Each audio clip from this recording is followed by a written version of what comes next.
That was precious. He just seems like a classy guy. Get to it before the pigeons. Hey, talking of scabs on legs and eating out of bins, new tune from Amy Whitehouse.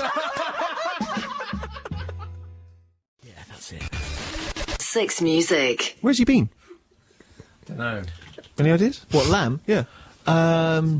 Doing good deeds, I expect. Tell it like it is. Yeah, not... Yeah. No. What? I'm not going to say anything else. So...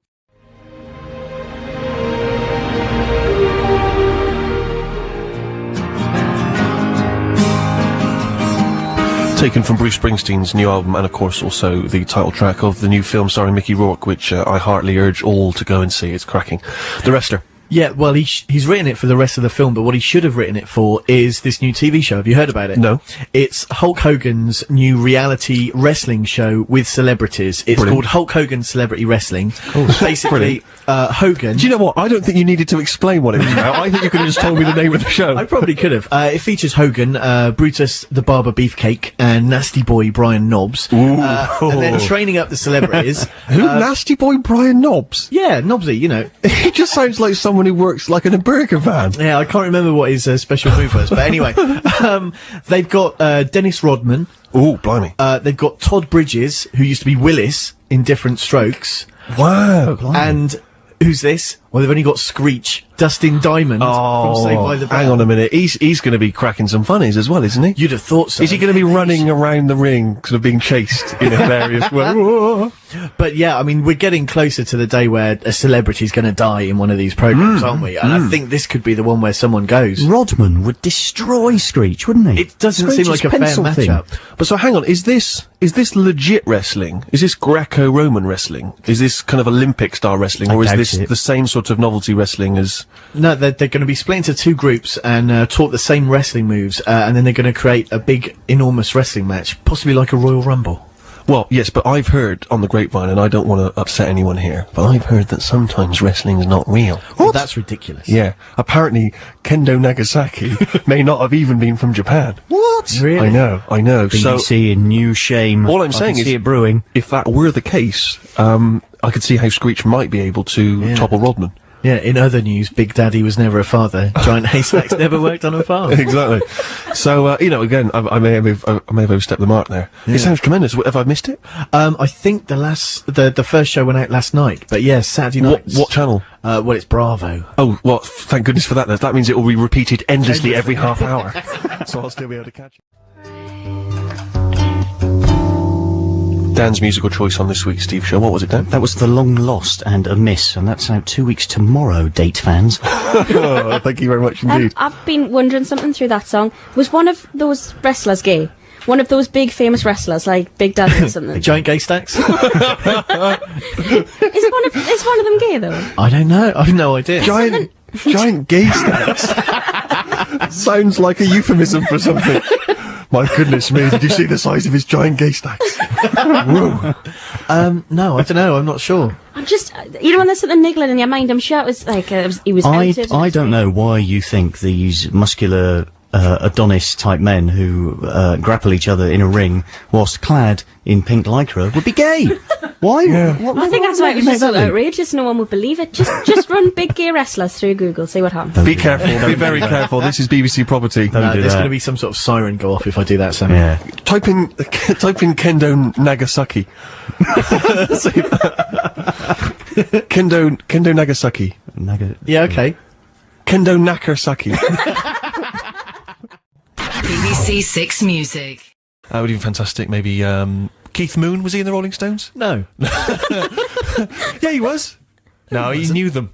That's what I'm thinking of. But it's that if you want musical information and know-how, The I'm message boards are going to be alive. Going to be in aren't they? trouble here. He was in the Who. Yeah. Yeah, but they're very similar. I wonder what he's doing now. We've been experiencing live music, Harry, haven't we, in the last 7 days? Yeah. You went to see who last night? No, this is very much about cutting edge, this station. Well, the search for new music never ends, Steve. It's an endless quest. New music forever being created, and it's there to be absorbed by all. Rick Wakeman, Whackers, big friend of the show. Yeah, absolutely. Present for my dad's birthday last year. Hampton Court, doing his classic 73 album, King Henry, The Six Wives of Henry VIII. Wow. It was... Remarkable? It was remarkable. Yeah. It was incredible. He had 3 robe changes. He came on with a red one, he got into a gold glittery one, there was a blue one, I think, and a black one. Yeah. He had 9 keyboards. There was a guy behind him with 7 keyboards. Wow. That's 16 keyboards. They all kind of sounded the same. There was a 7-man band, the English Rock Ensemble. He had the English Chamber Choir, sadly not featuring Tiny Dan's Mrs. Marilyn, who usually is in it. He had a 72-piece orchestra. What? But of course, This is extraordinary. the music was fabulous. But for something like this, you need something to hang it all on. Who's the narrator? It's only Brian Blessed. Of course it is. I've not heard that album, and it's on my must-buy list. But so does it take you through the lives of the 6 wives? Well, it's a musical interpretation of their lives. So Divorced, beheaded. no. There's no lyrics. So, for example, Divorced, beheaded, died. So, for Divorced, example, beheaded, survived. So, for example, Anne Boleyn might be where Jane Seymour might be I see. And how long does this go on for? About 2.5 hours. Wow. And at what point when does Blessed come in, and what does he provide? He comes in between each musical piece and reads a bit about each of the wives, each of the queens, and he's fantastic because he was just reading it off a bit of paper. Obviously, he hadn't read it before because he'd get to facts and go, "Oh, didn't know that." But it was quite a nice balmy night for the start of May. Yeah. There's a little bit blustery, and every so often the page would blow over, and so he'd be reading it and have to really emphasise a word and stretch it out while he had to, To fumble to get the other back page. to the page. So did that mean that Rick's cloaks were they sort of revealing his undergarments in the wind as they bellowed up? No, he just looked like a big fat Santa. Right. He had like these big red trousers on, and a red jacket, and 3 robe changes. That's On stage robe changes as well. The wives would come on and change his robe. Oh, there on were women stage. portraying the wives? Yeah. Coming on and off. It was astonishing. I mean, there were about 150 people on stage. It was a huge production. How does it he was make a any lot of money fun. from it? Well, this is it. I mean, he lost loads of money in the 70s doing these massive gigs. Yeah. And for the fans who were there, it was an absolutely astonishing. I mean, I'm making a bit of fun, but it was an incredible night. You will not be getting it because we are not live in the studio. We're on tape. We're pre-recorded. Round of applause for being pre-recorded earlier in the week. I'm actually currently sunning myself in exotic Morocco as we speak, probably being hassled by a man who's trying to sell me a carpet or a monkey. And if I buy either, I will be telling you next week. And that will. I'm certainly going to be buying a fez. There's no doubt of it. Buying that day one, as soon as I get off the plane, wearing it the whole time, looking like an absolute d***. And I can say d*** because we can bleep it out. Jude, the producer, is here, and God bless her, she can bleep out anything we say. I can even back announce that first song as the c***, and you have to bleep it out. You have to officially bleep it out, Jude. It's your job. It's your job. That's what you have to do. If anyone wants to say tits, you have to bleep them out. Jude is actually blushing. I'm interested to know what words she doesn't have to. Do you have to bleep that? Yes. Knockers. You can keep that in. You can keep in knockers. No, I tell you what it is. We did it once before, and the thing is, if you pre-record the show, there is there's a kind of childlike thing that comes over it's you. like that the last day of school. It's exactly like that, and you feel like there is no rules, there's no responsibilities anymore. You know, if I want to say wanger, I can. I can say wanger. See, I can say wanger, but not wanger. So it's extraordinary. It's amazing how much. Have you got to keep a note of everyone as we go through? Wow, this is going to be brilliant. That's a p***, isn't it? That really is. Okay, now listen, this is really juvenile, but let's move on. Let's introduce my cronies, the 2 people I'd like to invite. And I think people don't really appreciate how the irony hasn't come back round again yet, you know, Yeah. on some things, particularly Eurovision. So what, you're saying Nick Hornby? I think so, I can't remember. Is this live? It's not, thankfully, so we can cut that bit out. You can say what you want about Nick Hornby if you want. You can say if you want to say he's a. You're more than welcome. You're more than welcome. Each week I like to play a cover version on the Steve Show, and this week is no exception. Rufus, will you give us the cover version jingle, please? Mr. Coverman. Beautiful, absolutely beautiful. Lloyd Cole doing his version of Chelsea Hotel. you're choosing something for us first up this week. What have you chosen? Yeah, well, it's almost from the sublime to ridiculous, following Nina Simone, Steve. This week I'm picking a track by a band called The Queers, who in America... Why is that funny? Well, it's not... I didn't say that was funny. No, okay, fine. Why is that ridiculous? You're saying it's ridiculous? No, I'm saying that, the track itself is mildly ridiculous. Okay, If you all let right. me continue the link, All right, you'll probably please. find out. Fine, okay. Jumping in like this. Well, I was just worried. I didn't know what you were insinuating. Well, no, so essentially they're an American kind of pop-punk act. They've been going for 25 years. They write a lot of odd stuff, songs that sound like they could be written by Phoebe out of Friends. Right. I've got lyrics for one here called Burger King Queen. The lyrics go, but when I looked deep into her eyes, I wanted more than just a burger and fries. Well, she's my Burger King Queen. Yeah, nice. Which fits pretty well. But yeah, this track that I've picked is actually a cover of a track by the Banana Splits. Right. Which is quite exciting. Oh, this is sounding like a mess, a horrible mess. What a waste of a choice. It sounds terrible, but I think people are going to genuinely get excited and love it. It's called I Enjoy Being a Boy by The Queers. I have to say I was prepared to hate both it and you, Harry, but I have to say I've enjoyed The Queers doing I Enjoy Being a Boy, which you say is a cover of a Banana Splits tune. Yeah, absolutely. The Queers also notable. Joe Queer is the singer. He's been the only mainstay throughout the band's 25-year history. They've had 28 other members, including Wimpy, who played drums 82 to 84, Metal Murph Cretin, who played Right. guitar in 96, Lurch Nobody, who drummed in 2001. Is that the Lurch Nobody? It is. Jeff Useless on bass in 98, and Chris Cougar Concentration Camp, who played bass in 1998.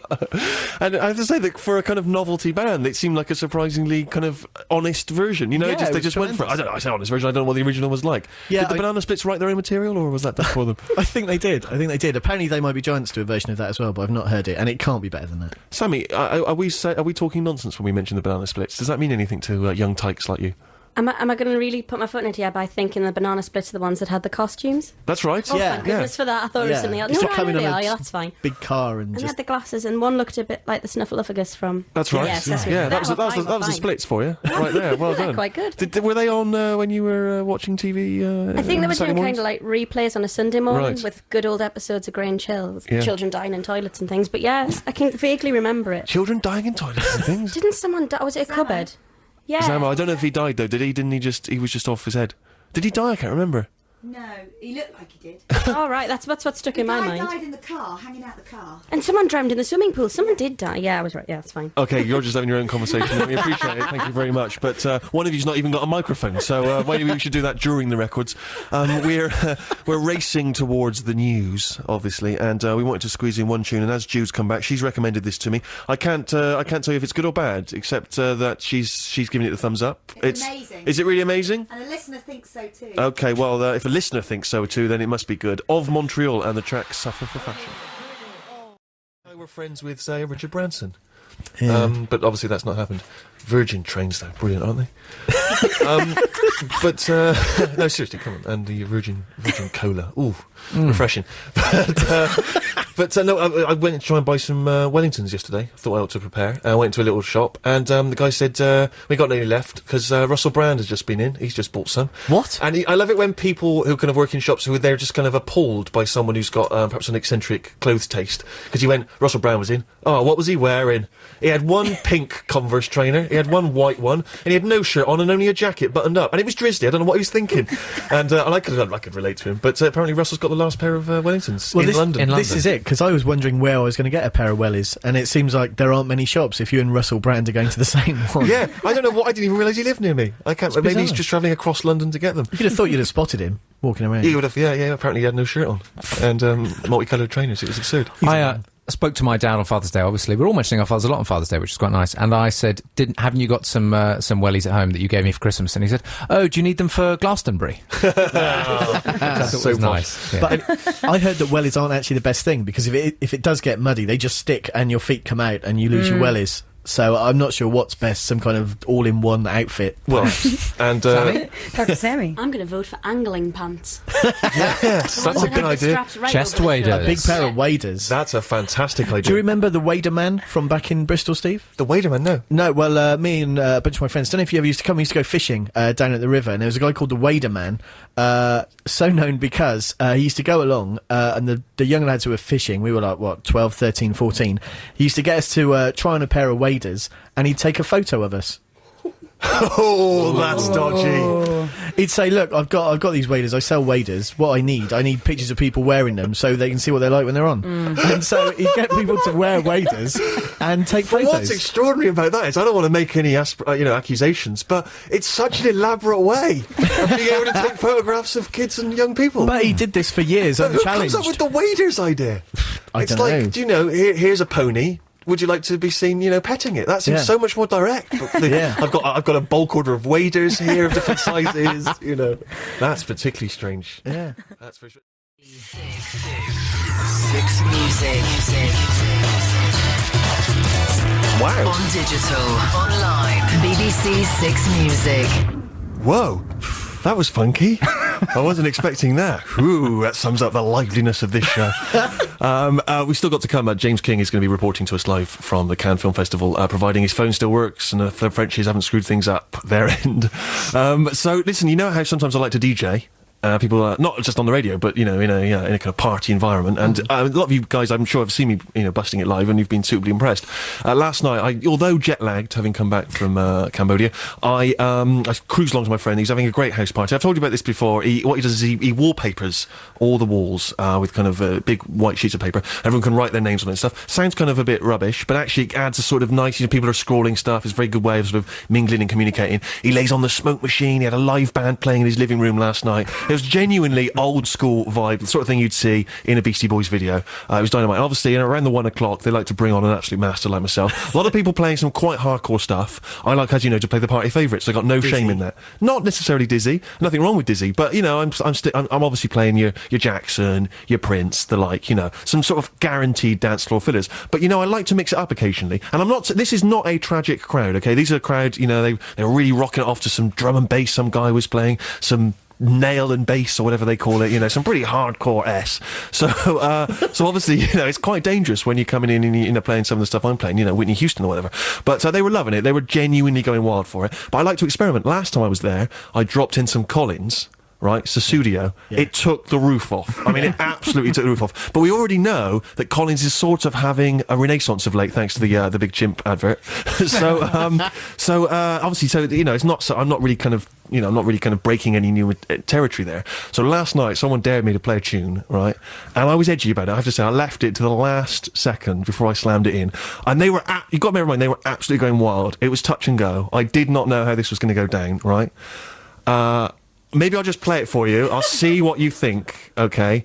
But I want you to. I'm going to see if you think that this went well or if this went badly, okay? So it's about 2 a.m. They are going wild. I've just played some KRS-One, Sound of the Police, right? I've really hyped it up, okay? And I come in with this one. I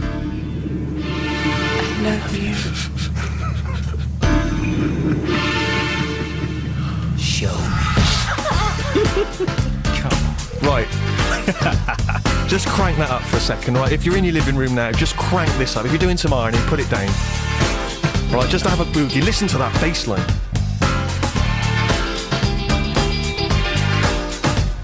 Something got me started. Oh. You know that I will love you. The sound of White Soul. Lately since we parted, I truly know that I need you. Now then, how do you feel that was received on the dance floor? I'd assume quite well, because I was at a house party last night, a lot of drum and bass, a lot of things flying. I think even if that was dropped right in the middle of all that drum and bass, I think the crowd might have gone wild.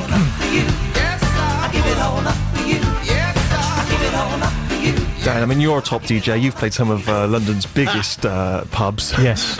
What would you say? I think you're in trouble, because I think a lot of people have got, rightly or wrongly, a sort of an internal hatred of Hucknall. Yeah. And I think that might count against you. Phil Collins, a lot of people are amiable about him. Hucknall, a lot of people hate him. I think you bombed.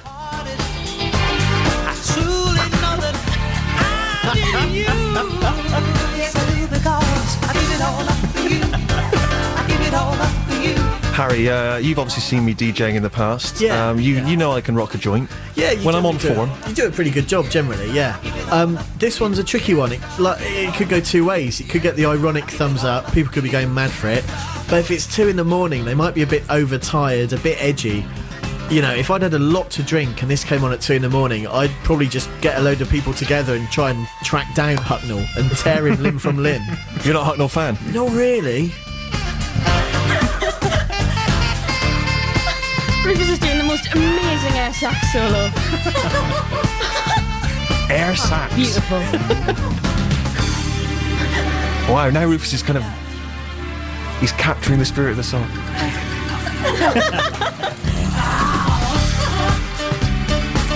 He knows this a bit too well, doesn't he? This is the first time we've ever played a song on the show that Rufus has actually liked. So Rufus, what's your take on it? Do you think it I went well? mentioned the title of the song about 3 weeks ago. We were talking about very, very, very white music that we probably wouldn't play. And we talked about Red, and I said something got me started, and there were a lot of nods around the studio. So Yeah. I think it's a fantastic.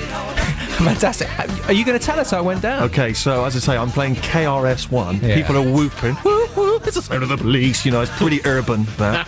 It was South London. You know, people even in the streets passing by giving me the thumbs up, going, yes, respect, right? I slammed in with Hucknall.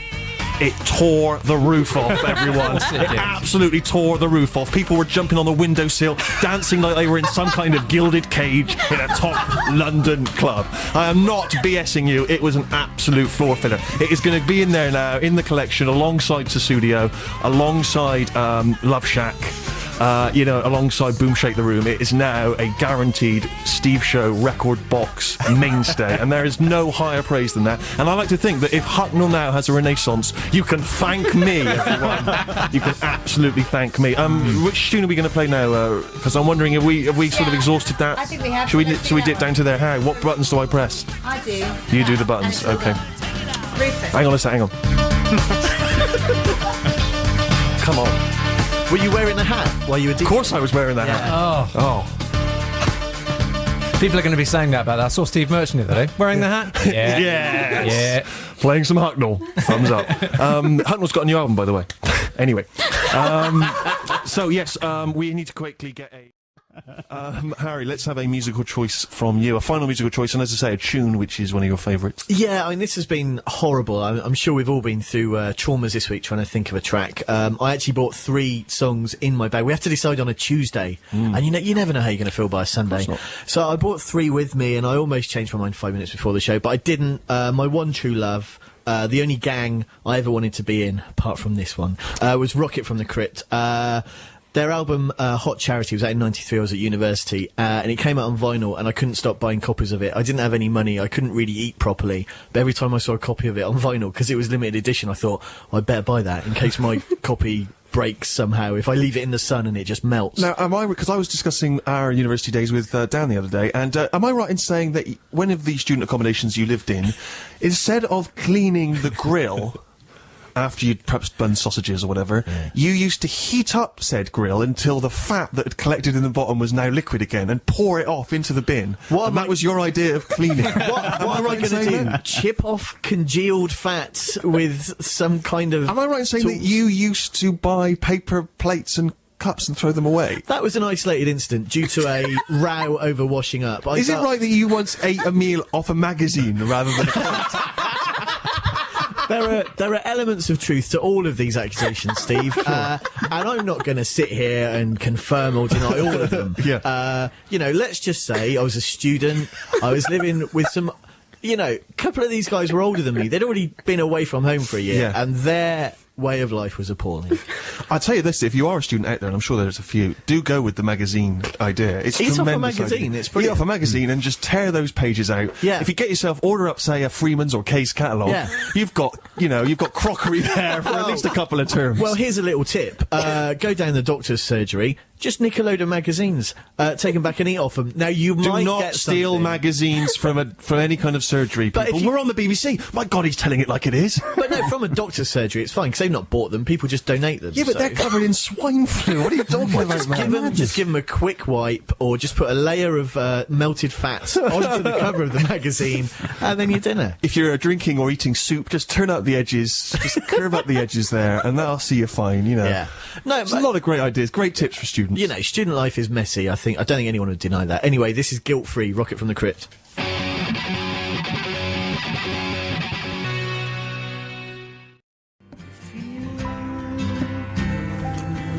Neil Young from the album Zuma. and that's Part of My Heart, and that's a beautiful track. If you've never been a fan of Neil Young, I don't see how that fails to win you over. Now, a lot of the music that I get, a lot of the music that's played on the show is stuff that's been recommended to me by friends, such as Dan and Harry, who are here.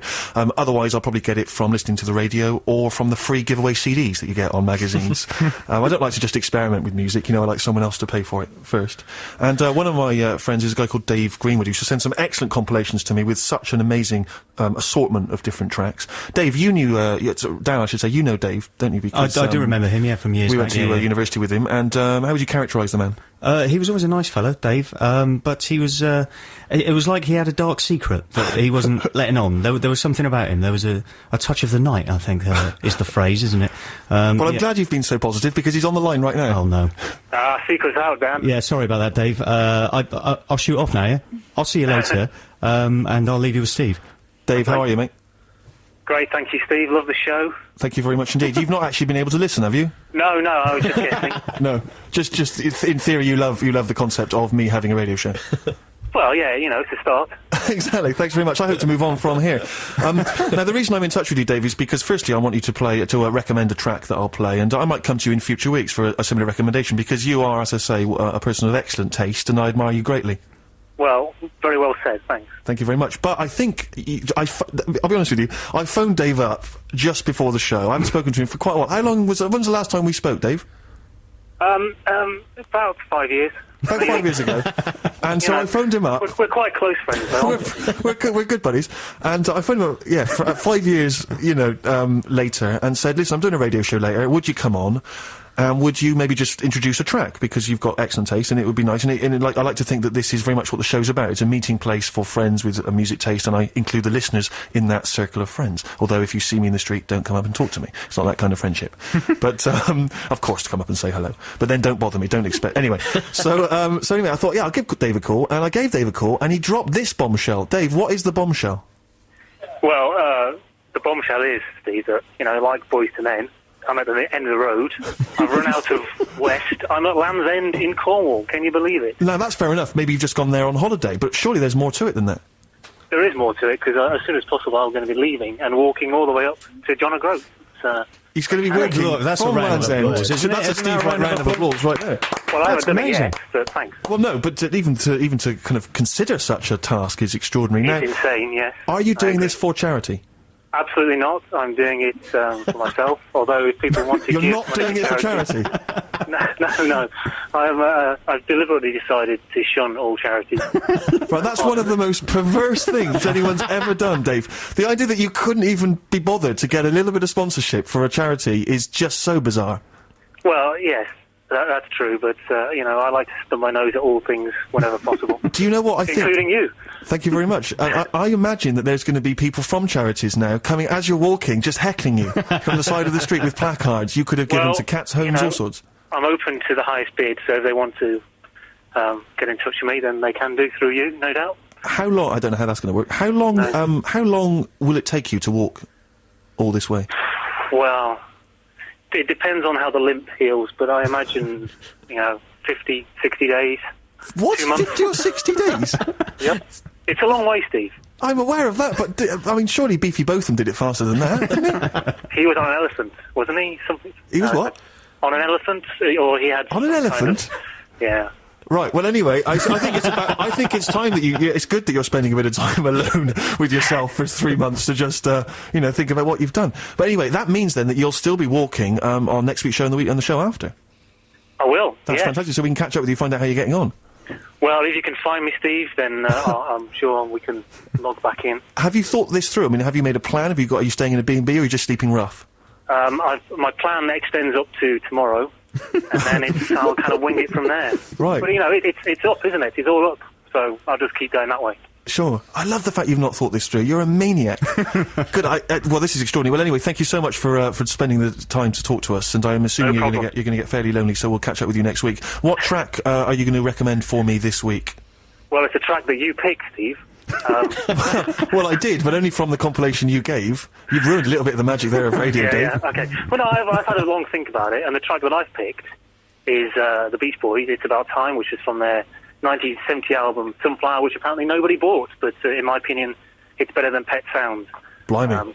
So it's a good one. It's, it's all about success and failure and how, the secret of eternal happiness is within, and if we only understood that, then everyone would be in a better place. So it kind of speaks to the child in all of us. Yes. And it's a bit of a stomper. Great, well, I enjoyed it. Thank you very much. That was wonderfully put, and I'm looking forward to the track enormously, although I know what it is, so again, I've broken the illusion. And good luck with the walk, and we'll speak to you after the first, 800 miles? Yeah, only 200 to go. Best of luck, Dave. Cheers. Speak to you soon. I have to refer to these guys because it's Glasgow decision time. It's tricky. For those of you who don't know, basically, I'm going to Glastonbury. We will be doing. Sorry, hang on. Sorry, you've got to get it out. Hope you've got to get it out. Otherwise, that's an old broadcasting technique there. Otherwise, it just sounds embarrassing on the radio. So it's best to just clear your throat. Basically, I will be doing the show from Glastonbury, and I can take 2 of my cronies with me, not 3. So it's very, very tricky indeed. The 3 of them there lined up. It's just cruel. 3 slivers of paper in front of me. Rufus, they're looking genuinely quite nervous. You've never been to Glasgow and you're looking forward to it, aren't you? Hugely, yeah. It would be a real... It's too late now to throw you a pitch about why I should be the one to go, why I should be Cinders, but I really would love to go. Oh. Okay, there's 3 slivers of paper. I'm going to allow Fezboy to choose first. Oh, right. Great. Let me just say, I pay you money every month. I'm going to go for the middle one. All right. No, don't open it yet. Okay. Take it. Hand it to him. Harry, choose. The one nearest Jude, please. Nearest Jude, this one? Yeah. Okay. Hand that, please, to Harry. Oh, I'm scared. I'm actually scared. That means that, Rufus, that's yours. Let's put Harry out of his misery first. Unfold your paper. What does it say?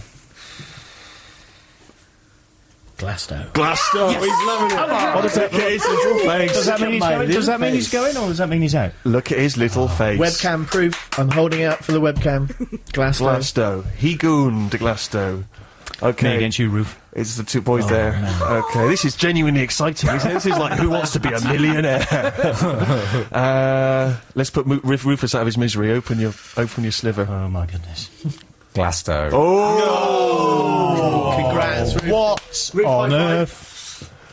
Dan, open your sliver of paper.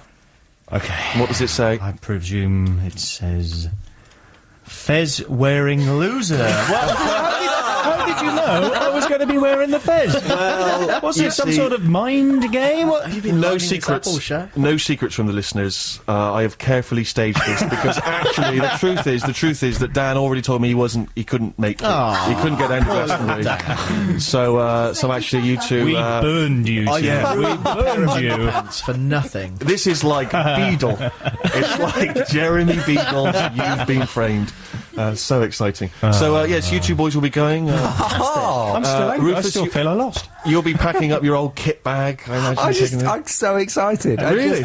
I'm just going to dress as an old colonial, I think. I'll be there in a pith helmet or in a little kind of shooting stick to sit on in the mud. Yeah, I'll sink, actually, if I will, yeah. 3 people carrying your bags. Yeah, that's in your thing. trunks. Yes, yeah. And Harry, are you looking forward to it? Because the last time you went, of course, it was a miserable experience. Well, this is it. I'm returning to the scene of the worst day of my life. So, yeah, I'm a little bit anxious, but obviously very excited. All right, well, enjoy it. Dan, commiserations again, although, of course, as we say, it was unforeseen circumstances meant that he was never really in the running. And there we are. Can I keep the fez, at least? Keep the fez as a little symbol of my defeat. Of your defeat and today's bullying. We've not, I'm afraid, got time for a choice from Rufus, but Harry, you've got a song that you'd like to play for us. Yeah, I have, Steve. It's by a band called Heavy Trash. Now, you remember John Spencer from the Blues Explosion, I do. Obviously. He's teamed up with Matt Verteray, who was in Madder Rose, an old favourite of ours from a long time back. This album was out a couple of years ago. They've got another one coming out in the autumn, I believe, and they'll be back in London and England as a whole to play some shows. But this was the opening track off their album. It's an absolute cracker. It's called Dark Haired Rider. From their forthcoming album, Universe in Reverse, that's Infidels and Play Blind. It's a Steve Show, BBC6 Music with me, Steve Merchant. And, guys, I don't know if, like me, you were shocked to hear on the radio earlier in the week, Steve Wright found guilty of murdering 5 women. I'll be honest with you, I was not at all surprised. When I heard that, I thought, I've met him a few times, and, he seems like a chirpy guy on air, but, there's darkness in the eyes, I know. And to discover, lo and behold, it was not the much-loved broadcaster Steve Wright, but some nefarious weirdo from up north. I think it's up north, is it? Or kind of South, East. north or south, east. Yeah. It's just east. East, Yeah. but that's north of here, right? Well, like about half an hour, and then Okay. east a long way. Anyway, so I mean, thankfully, for those of you who perhaps only just glanced through the papers, Righty is fine. He's okay. You can still expect, you know, some great music and chat every afternoon from 2 o'clock with him. But I didn't know, you see, now obviously normally I would introduce you guys with a smattering of Steve Wright style applause, but now I'm worried that people... Doesn't seem appropriate. It doesn't seem appropriate, does it? No. It feels as though perhaps people are confusing it. Do they think, I don't know, we're applauding the killer, or... Yeah, it's are not they, good. I don't know what they think we should do, so I'm just thinking, is there anyone else? Oh, what did Gary Davis used to do? Did he have... he must have had a funny noise, I'd have thought. Yeah. Did he? But Gary Davis. Now, am I thinking? Isn't he a man who? Didn't he do something? Oh, he's not done atrocious? anything. No, he's never Davis done anything is atrocious. right. No. Right. Okay. It's just my memory is that he did, but obviously he didn't. But but so does anyone else know of anyone else who uses rounds of applause in the way that Righty does? When I say Righty, of course, I mean the broadcaster. Not Ian Wright. No. No, I can't think of anyone. Okay, so we're going to have to finally come clean and say that it's not. We can no longer use kind of irony, can we, in postmodernism? No, here? no. We just have to say it's a round of applause in the Steve Show style. Yeah. Okay. And are we happy about that? Yeah. Are we okay about that? Are we? Because we don't want it to get too kind of laddish and Chris Morsey. I might have to trial it. I'm worried that if we just go in cold, something awful could happen. Okay, all right. So, all right. Well, let's have a little warm-up round of applause, and let's assume it was in the Steve Wright song in the days when we could still mention his name. All right, isn't it round of applause in the Steve Wright song? Yeah. Good. Okay. Classic. It's solid, warm. I'm just picturing those poor women. But the ones who listen to no, hang on. He means the ones who listen to Steve Wright show every afternoon. My mum does. She always gets. I always have to buy her the Sunday morning love songs for Mother's Yeah. Day. So I hope he's got a new one out this And year. I know she's always sent in her, her favourite tracks, and she's never had them played. Exactly. So furious. But yes. So now we need our own Steve Show style round of applause. Let's hope it's perhaps a bit more lively, a bit more enthusiastic than that last one. Let's hear it. Wow. Yes. We're back. Yes. Welcoming Harry. He works in a bank. Yes. He was in Las Vegas. I was. Gambling away. We'll welcome you back. Did that go well for you? It was very good. It was very good. But my girlfriend suffers from what I call Ethel from EastEnders problem, in Right. that she mixes words and names up in her head and gets them wrong. Right. So we went to see, obviously, the big famous Tigers that used to be in the show. And she says, "Oh yeah, the Tigers, when they mauled that guy," she said, "yeah, it was terrible. That poor Sigmund Freud." Actually, it's Siegfried and Roy. I thought it was Sigmund Freud. It really wasn't. But that hilarity aside, good times. Did you fill her in on who? I don't mean did you fill her in? I'm sure it was a weekend. I'm sure you did all sorts of things. Yeah. But what I mean is, did you fill her in on the on who Sigmund Freud was? Yeah, and just generally mocked her uproariously Good. for the entire Good. holiday. Yeah, that's what you should do to a loved one. Yeah. Apparently, this is the reason. This is the psychology Yeah. behind it. Yeah, Apparently, if tell you're us. listening to commercial radio, the adverts come on at the top of the hour. You're annoyed, so you think, "Oh, I'll retune to another station." Yeah. And hopefully, you might hear this. From 1979, the specials, and a message to you, Rudy, which should really be in our cover version slot, of course. But I'm sure for the casual Six Music listener, then they're probably more aware of that version than the Dandy Livingston original. It's a Steve Show, BBC6 Music. Thank you for tuning in. And there really is only one subject on everyone's lips at the moment, of course, and it's the hot new TV show Britain's Got Talent. Oh, man alive, this is class. I tell you, genuinely, I'm not joking, it was great. No. It was absolutely great. I didn't see this, so talk me through it, please. Have you ever seen Opportunity Knocks? I have seen Opportunity Okay, Knocks. imagine you did that nowadays with Ant and Dec. Okay, All right, I'm but seeing that. Here's a new feature. All right, it's not just people who come on an audition. Okay, Yeah. there's a live audience at the Natch. auditions, Natch, plus a panel of 3 experts. That's quite a good idea. Revolutionary. I don't know where they've come up with this idea, but they have roped in the services of Mr. Simon Cowell. He's done that sort of thing before, hasn't he? He's had some experience, Harry, and I believe he may be involved with this format. I'm not entirely sure. I don't know the ins and outs of it. He's got a very inventive mind. Very inventive mind. And number 2, who's the obvious person who to judge others? It's Amanda Holden.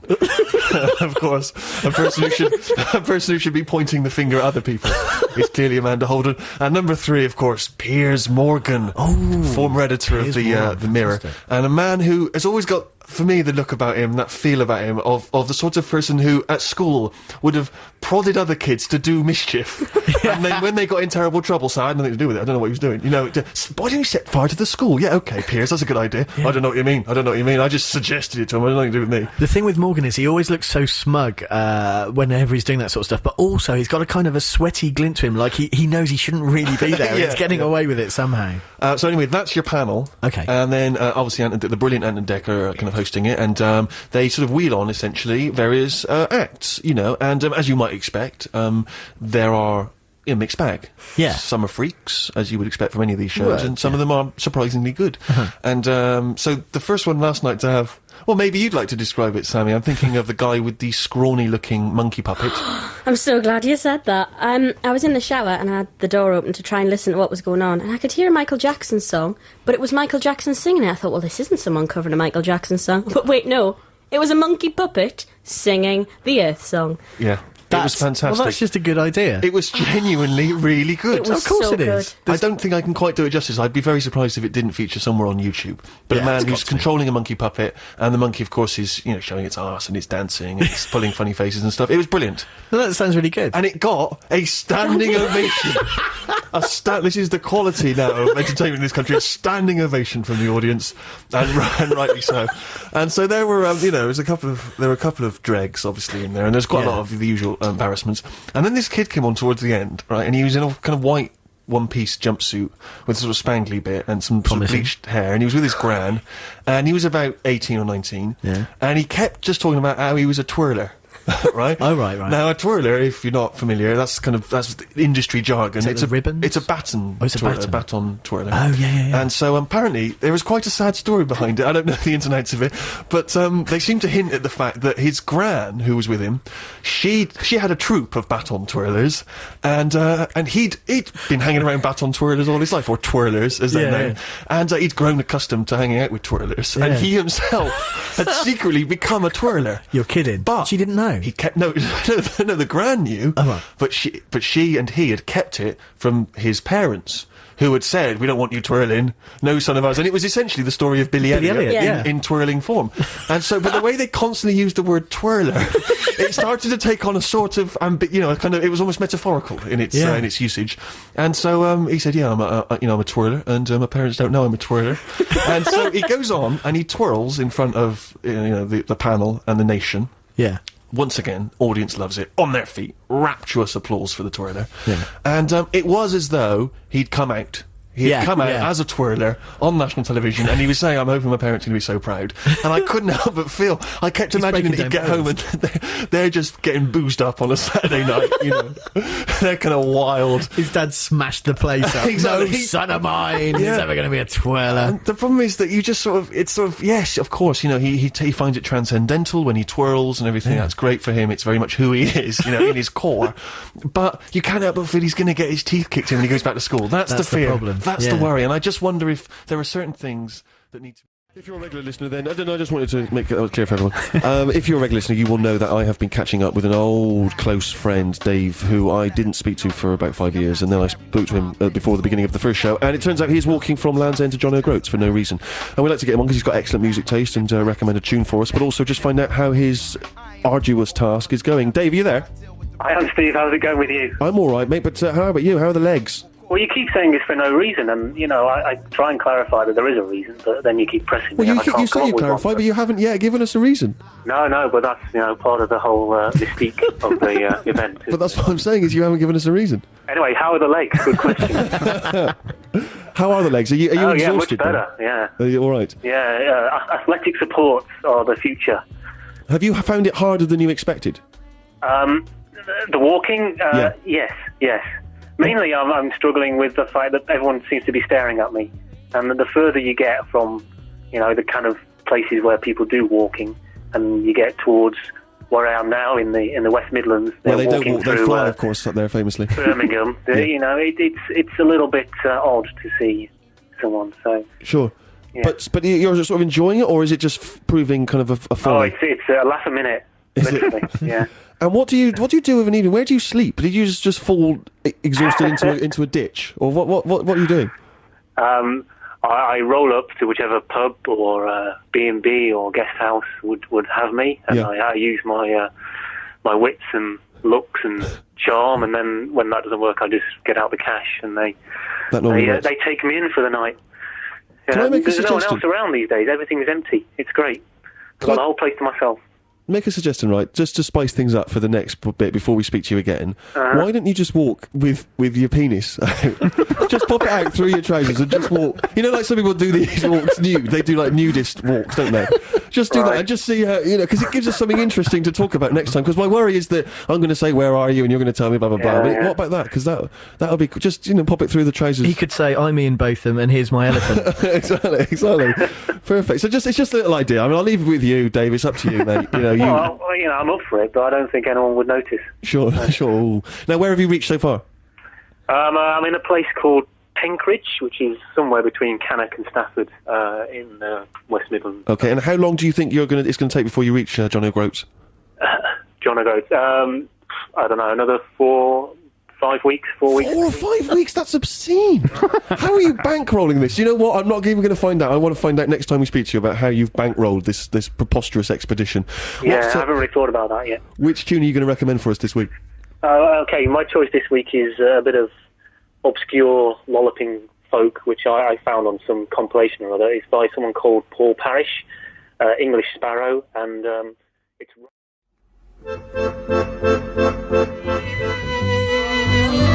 Beirut have 2 new EPs being released. One features Mexican folk music. The other features his more familiar brand of electro synth pop. From that one, which is called Real People Holland, that's The Concubine. We'll be back after the news with live music from Amanda Palmer. On digital. Stone Roses, One Love, Steve Show, 6 Music with me, Steve Merchant, my little gang of cronies here. Live music very soon from Amanda Palmer. She will be playing stuff from her solo album, she of course being one half of the Dresden Dolls. Harry's here, Rufus and Sammy. Before we talk to Amanda, we'll hear a tune from Harry. And we've also been talking about ways of garnering some press for the show, perhaps getting me into the tabloids. Steve in Iowa has sent an email, which may or may not be snide, difficult to say. He could be championing the show, he could be negging the show. But he says, if you want some press, why not just put out a consistently great radio show? Can't help but feel that it would be much easier to murder a homeless man. Yeah, it's a lot of hard work. You know what I mean? Putting out a consistently good radio show, please. We're not Chris Moyles. Let's not cite the impossible. I'll work on solving the Middle East crisis first.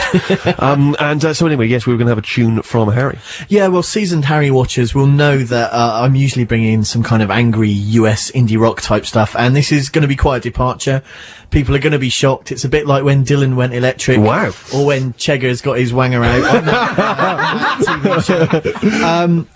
This is the most incredibly pop thing I've ever brought in. If I had a tiny, enormous little silver pair of hot pants, I would have been dancing around the kitchen in them to this all week. The album is called Ray Guns Are Not Just the Future. The band is The Bird and the Bee. This is out as a single on February the 16th, and it's called Love Letter to Japan.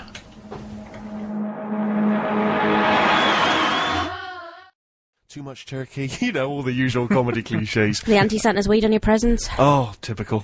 So thank you very much, guys, for being here. Tiny Dan, round of applause. Oh, lovely brilliant. Rufus. He's been brilliant. And Sammy, sorry there was no Harry this week, but Harry's off coughing up phlegm. Big plans for New Year, Sammy? None. Nothing. I'm making milkshakes on New Year's Eve, so goodness only knows what'll come out of that. Probably milkshakes. Yeah. Rufus. Steve, I always alternate urban and rural New Year's, as you know. It's a rural year this year, so I'll be... Any invitations, I'll be welcome for a nice rural campfire-based New Year. Some kind of hog roast? That sort of thing, yeah. And Tiny Dan? I've had a good innings. I might just get involved in a massive brawl and see if I come out of it alive. Yeah, why not? Yeah. Enjoy it. Thanks. Don't know what my New Year's going to be. Not thought about what my New Year... I haven't really thought of my New Year plans yet. I might just go out and commit a hideous atrocity. Just like a really despicable atrocity. The people are just like, why did Steve Merchant do that? His career was just... trundling along quite nicely. And then, do you remember, New Year 2008, he committed a horrific atrocity. And his career was over. It was such a strange decision he made. Well, anyway, listen, we'll find out. If I'm here next week, then I didn't do that. I probably just had a few drinks, had an early night. But, But if I did, then it's been great broadcasting for you. I appreciate you listening, and I can only apologise for that terrible, terrible deed that I committed. But I didn't know what I was doing. I didn't know what I was thinking. Thanks. Wrong with monkeys. Apparently they were going to build, famously they were going to build an opposing Taj in black. That was originally the plan. Oh, really? Didn't get made. Oh. No, don't bother going for that. But go for the amazing translucent marble that changes colour as the sun moves. Do you have to stay there a long time to see that happen? About 6 or 7 hours. Isn't it really hot? While you're queuing up to have your photo taken on that seat that Princess Diana sat on. Yeah. When she visited that The time. jinxed one. Yeah, because you noticed that Prince Charles is not in that photo. Exactly. He didn't sit on the chair. Exactly. He knew. There's a lot more to that chair. There's a lot more to that story. But yeah, no, Charles is sort of suspiciously absent from that photograph. As is almost anyone else. It's Maybe everyone he with was tourists. taking the picture. Does he have a little Instamatic? I'd imagine when they go on holiday, they take pictures of each other, or they did rather. Charles, put the flash on, you big-eared twonk. Oh no! I've had an absolute Clarkson. What have I done? I've had a Clarkson. Sorry, everyone. I'm still dizzy from the malaria. So anyway, yeah, on from there. Actually, on the way to Agra, barely been in India, 10 minutes, someone tried to con me. Within seconds of getting off the plane, pull up a cab, we're getting on the train, we're going to go, 2 hours, fast train, and pull up. As soon as you pull up in a cab, a man opens the back, and giant, great big suitcases on his head. He's off into the crowd. Yeah. I'm a little bit anxious, I'm nervous. I don't like losing because I've got 2 of the suitcases are just my shoes, obviously. That's full of there's only a pair in and there's only a pair in each. Ooh. And so yeah, he's off, and then we end up in some weird corridor upstairs. It's very busy there, lots of kind of wild people running around. It's very busy, very noisy. We don't really know what train we're supposed to be on. And the man says, "Oh no, this ticket's no good. There's no good. No, they'll fine you on the train, $95. Give me $50 a piece. Everything's fine." He'd have had me if he didn't realise I was such a stingy man. Yeah. Such a terribly, terribly stingy man. If he'd gone for, say, $7, I might have done it. $50, please, I'd rather take my chances. Yeah. I'd rather, hide in the bogs when the guy comes round. I'm no fool. So he didn't give me. I get on the train, comfortable. I read the guidebook. First thing it says, beware of train scams. A man will try and pretend your ticket's phony. I was wise to it. And there's something very sweet about beating the con men, isn't there? Oh, that's a sweet moment. But it almost stops me from going on holiday now, because every guidebook says, look out for the con men. You're going to get conned. Whatever you do, don't get conned. And it's just terrifying. I'd rather just stay at home. Well, as a man who's been conned 3 times in London, I actually feel safer now going abroad. There is that terrible thing, though, where you feel bad because you are in a country with great poverty. Yeah. And yet you can't help feeling self-conscious that you are walking around and you imagine that to a lot of people you look like a giant dollar sign, like in a cartoon when one of the characters is starving and everyone looks like a chicken, a roast chicken dinner. And I was slightly conscious of that at times, but got to the place where the wedding was taking place. Fantastic. Know that you kind of know what it is to. The other day I was in Cardiff Bay because Doctor Who's filmed in Cardiff, buying a coffee, and there was who's the little fella from Manic Street Preachers? There he was. Not the one that disappeared about 10 years ago. Because I'll be honest with you, we ought to email someone. But I thought, leave him alone. Let the man have his coffee. Imagine his surprise when he got tapped on the shoulder by you. By Doctor Who. Oh, I've been discovered. And I've been discovered by Doctor Who. The sonic screwdrivers brought back Richie Edwards. Exactly. Wow. Well, I was going to go up and say hello, and then I thought, oh, I'll leave the man. Let's just clarify. It was James Dean Bradfield. James Dean Bradfield. Right, yeah. right. He's only little, He's only little. Yeah. Sure. But, there's something you thought, wow, it's. I couldn't remember his name, which is the other reason. The other reason I thought, don't go up to him. Oh, you're the little fella from Manic Street Preachers, aren't you? Just pat him on the head. Oh, wow. Yes. But yeah, I still get that thing of going, oh, I'd love to say hello to him, and then you think, oh, leave him alone. Yes, Come on, yes. let him have a cup of tea. I know what you mean. I do occasionally, if I see someone, I do get kind of weirdly carried away. Yeah, of course. I saw Morrissey. Do you know Kettner's in London, the little pizza restaurant? It's not little, it's quite a big pizza restaurant in London. I saw Morrissey once having a pizza. And there's something... Oh, he doesn't eat pizza, He surely. does. Meat-free. not a meat feast. That would have been a coup. But I thought... And I've not even ever been that big a Smiths fan. I mean, I've always liked him, and I like his solo stuff. But there's something about Morrissey. He's a thing, isn't he? He's a creation. He is a thing. He just comes with with aura. Such an extraordinary kind of baggage. But so, Yeah. so was he I just imagine him sat on his own. Because I don't know Kettner, so I'm imagining it like Pizza Hut, and you see him through the glass, he's sat on his own, there's just a trail of cheese. It just springs off and hits him in the quiff. I can't quite imagine Morrissey eating a pizza. No, he was looking remarkably normal. He was just sitting there. Was he on his own? With a mate. Oh, with a mate, right, They okay. were laughing and joking. Morrissey and his mate. Was it Johnny Marr? Because again, this is a big coup. No, if it was. it was just a bloke. Okay, all right. I think it was the guy that went missing from the Manic Street. Hey! Listen, let's have another musical choice from you. We've got a cracking tune from Elvis Costello here. Yeah. This was... Do you ever put your iPod on shuffle and something comes up and you go, oh, yeah! That's what happened to me the other day. And I thought, that is one of the greatest songs of all time. And isn't it amazing? And I thought, let's play on the radio. Great.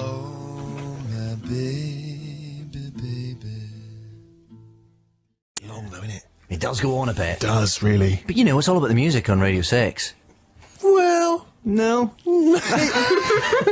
It used to be, but now it's all about us and our crazy egos. We'll have more with David, and we'll also have a session from Gomez after the news. On digital, online, BBC. Oh, come on. What is the name? This Sundown. He's embarrassing himself.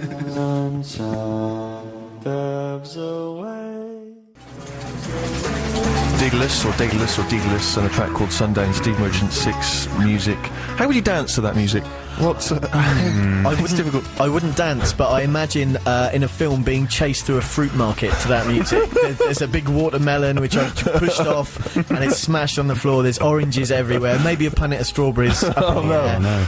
But is the fruit follow? Is it kind of chasing after you in a cartoon manner? No, I don't mean it's chasing you, but it's just rolling behind you. It's rolling behind me. It's chaos. People are falling over with big stains everywhere. Maybe the villains, the two heavy-set men who you're escaping from. I imagine it's a kids' film. Yeah. And you've stolen some kind of blueprints or something from them. And I imagine if there's any bananas on the floor, they're going to have great trouble following you. One of them has ended up with a watermelon on each foot. Can you believe it? Oh, I He's don't gone believe sliding it. off.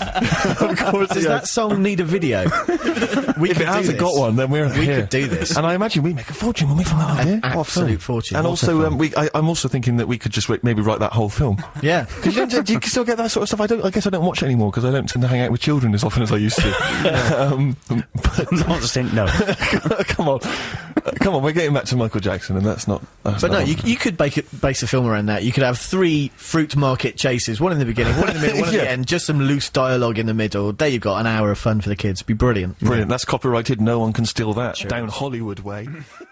The blogs, I imagine, are ablaze with the simple question, Steve, where are you going to be for the next month? Why are all these big shots standing in for you? Well, as you may or may not know, I shall be heading to Vancouver, Canada, where I will be filming my appearance in the forthcoming family movie, The Tooth Fairy.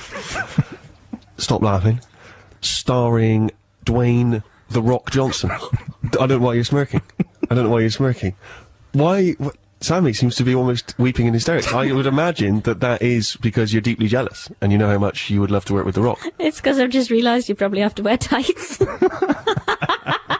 I'm not going to give away anything about the costume at this stage because I'm sure that at some point they're going to release those pictures so that they can put it, there's always like a sexy picture on the cover of the tabloids. I suspect at some point they're going to release that picture. I'll say that it may be tights, it may not be tights. They're certainly tight. And I'm not going to lie to you, I do not wear them as well as Dwayne. So The Rock is in tights? The Rock is in... I don't want to give anything too much away, but he's in certainly tight clothing. And he has the physique for it. I'm not gonna joke. The man is extraordinary. There's times when we're filming, I'm just looking at him, just staring at his body, which is shameful to know, I know, but he is extraordinary. He looks like an actual real-life superhero. I mean, not just in costume, like in everyday life. He's got, when you see a comic book and they've drawn Superman and they've drawn him as the peak of physical perfection and there's muscles rippling in every place that there should be, he looks exactly like that in the flesh. And he's a different species. He has immaculate hair, perfect teeth, and frankly, a body to die for. Now, I'm wondering about your own body. Go on, be careful what you're saying. No, it's just that, what with his qualities, as you've explained, and your own particular qualities of string, Does he exaggerate you? Do you look even taller and slimmer next to him? Well, I haven't seen any of the footage, so it's difficult to say. Yeah, but I mean, obviously I've been drafted in to add a bit of sex appeal. Yeah. So we shall see in the finished cut. But I'm not going to lie to you. It is a comedy film. It's a comedy. It's a family comedy. Oh, right. I'm sorry. I thought it was a. It's not. It's not a documentary or an erotic thriller. It is. It's a family comedy. So if I am offering humour at any juncture, then I'll be very pleased with that. I don't want to give too much away about the story, but don't know why you're smirking so much. Why are you giggling? You're going to be first in line, aren't you, Sammy? Yes. Yes, of course you are. But on a Wednesday, though. I don't know, because a lot of UK audiences are not so... What do you mean on a Wednesday? Well, it's cheaper then. Oh, okay, fair enough.